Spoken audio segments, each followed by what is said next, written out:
आज हम एक महत्वपूर्ण और संवेदनशील मुद्दे पर बात करेंगे जो हाल ही में सोशल मीडिया और समाचारों में प्रसिद्ध चर्चा का विषय है। हम बात कर रहे हैं प्रसिद्ध यूट्यूबर और इन्फ्लुएंसर रणवीर अलाहाबादिया, जिसे बियर बाइसेप्स के नाम से भी जाना जाता है। उनके द्वारा इंडियाज गॉट टैलेंट शो में किए गए विवादास्पद टिप्पणी के बारे में। इस घटना ने न केवल ऑनलाइन प्लेटफॉर्म बल्कि कानूनी और सामाजिक मुद्दों को भी उजागर कर दिया है। जय हिंद दोस्तों। यूट्यूब के मशहूर क्रिएटर रणवीर अलाहाबादिया एक ऐसे विवाद में फंस गए हैं जिसने देश भर में बहस छेड़ दी है।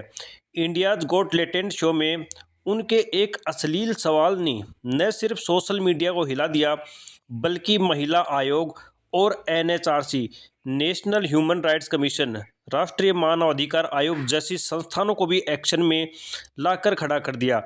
आज के इस वीडियो में हम इस विवाद के हर पहलू को डिटेल में समझेंगे, एफआईआर से लेकर पॉक्सो तक और भारतीय न्याय संहिता बीएनएस कानूनों में उल्लंघन तक। पहले तो मैं इस शो के बारे में बताता हूँ। इंडियाज गॉट टैलेंट यह एक यूट्यूब शो है जिसे कॉमेडियन समय रैना होस्ट करते हैं।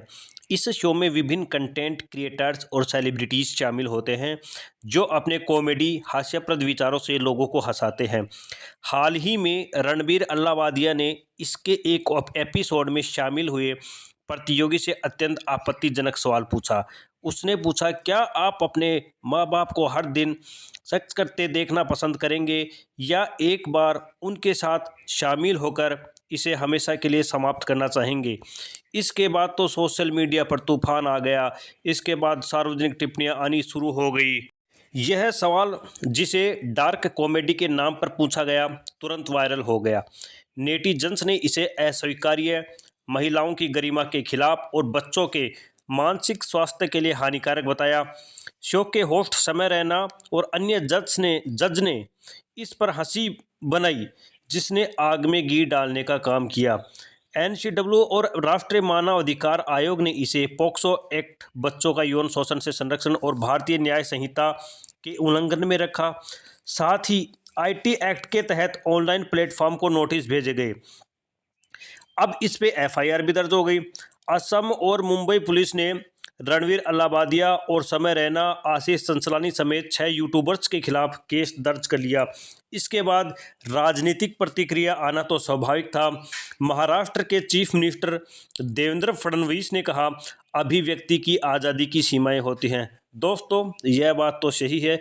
एक व्यक्ति की आज़ादी वहीं तक ही सीमित है जहां तक कि दूसरे की आज़ादी का हनन ना हो। मतलब फ्रीडम ऑफ स्पीच के नाम पर आप कुछ भी दे दोगे यार, कुछ भी परोस दोगे क्या। और यह मुद्दा शिवसेना की सांसद प्रियंका चतुर्वेदी ने इसे संसद में स्टैंडिंग कमेटी में उठाने का ऐलान किया है। इसमें विशेषज्ञों की अलग अलग राय है। यह केस सिर्फ एक शो पर नहीं बल्कि ओटीटी कंटेंट की नैतिक जिम्मेदारी पर सवाल है। पोक्सो और भारतीय न्याय संहिता जैसे कानूनों को गंभीरता से लेना चाहिए।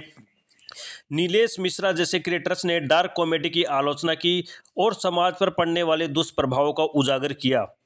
उन्होंने कहा कि बहुत सारे ऑनलाइन प्लेटफॉर्म पर इस तरह के कंटेंट सार्वजनिक उपलब्ध हैं जिससे बच्चों के मानसिक स्वास्थ्य पर बहुत बुरा असर होता है। सिंगर बी प्राक ने रणवीर के साथ पॉडकास्ट कैंसिल कर दिया और कहा, यह हमारी संस्कृति नहीं है। उसके बाद देखो, बड़े मजे की मतलब यार, बंदा बोल रहा है, पता नहीं क्या बोल रहा है, बोल रहा है कि कॉमेडी मेरा क्षेत्र नहीं है। अरे भाई, तेरा क्षेत्र नहीं है तो फिर यहाँ क्या करने आ गए आप लोग। बोल रहा बस यहाँ मैं माफ़ी मांगने आया हूँ।